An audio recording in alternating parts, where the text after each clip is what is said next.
Dito pala sa lugar namin sa probinsya, kapag mamamanhikan ka, hindi lang usapang pamilya talaga ang nagaganap, kundi meron talagang handaan. Iba't ibang klase ng putahe ang mga niluluto sa abot nga ng makakaya ng pamilya ng lalaking namamanhikan. Pero sa totoo lang, napalaban talaga ako dyan sa pagluluto. At pagdating naman sa mga sasama, kung sino talaga ang gustong sumama, kahit nga ay hindi yang kapamilya, ay pwedeng sumama yan. Kahit nga isang buong barangay pa yan. Agad. Eto nga at nag-arkila pa sila ng jeep na masasakyan para nga mas marami talaga ang makakasama. Galing pala kami ng barangay Santa Ana. Papunta naman kami sa barangay Biriran dahil doon nga ang pamilya ng babae. At makalipas nga ang ilang sandali ay nakarating na rin kami dito. Sa ganitong pamamanhikan nga ay makikita mo talaga ang bayanihan ng isang buong barangay. Tulong-tulong sa mga bitbitin at kanya-kanya ang mga dala habang naglalakad. Pero sa totoo lang, napalaban talaga kami sa paglalakad dyan. Ito ang sa SK, patawa-tawa na lang. At nung makarating na nga kami dito sa bahay ng pamilya ng babae, itong si Ninyo nga ay napaupo na talaga dahil sobrang pagod sa paglalakad. Buti na nga lang talaga at maraming taga-bitbit ng mga daladala naming pagkain. Ito rin talaga ang pinakamaganda kapag tulong-tulong. Mas napapadali at napapabilis talaga ang mga bagay-bagay. Kaya nang makarating na nga dito, pumasok na nga sila sa bahay ng pamilya ng babae. Ang pag-usapan na ang mga plano nila sa buhay at mailatag na ang mga pangakong panghabang buhay na pagsasama. Pero kami lang dito ay nakikinig. Sabi ko nga dito kay Carmela, siya na ang susunod. Siya na ang susunod na mamamanhikan kay Ninyo. Medyo matagal-tagal nga rin yung mga pag-uusap nila. Seryosong usapin kaya kailangan talaga matagal. Kaya habang nag-uusap nga sila ay binibidyo ko na lang. Kaya big shout out pala sa mga sumama dito. Hindi ko na nga kayo maisa-isa lahat kasi nga napakarami. Pero magpapasalamat na lang ako sa inyong lahat. Sa mga hindi na nga nakapasok sa bahay, dito na nga lang sa labas nag-uusap. At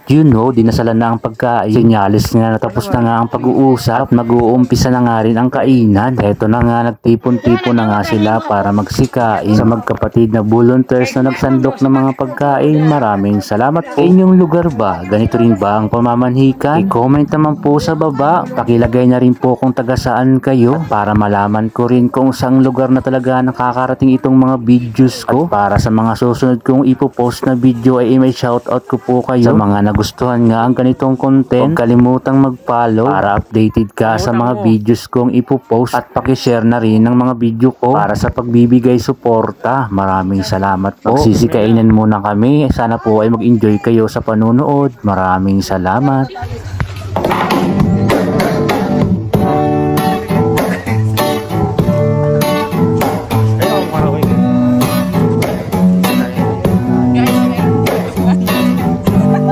Kasi si Carmela.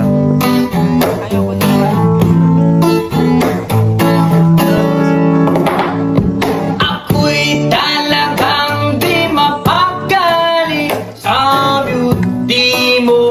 Napakatindi sa tuwing ika'y aking nakikita. Halos niyayanig ang buong katawan.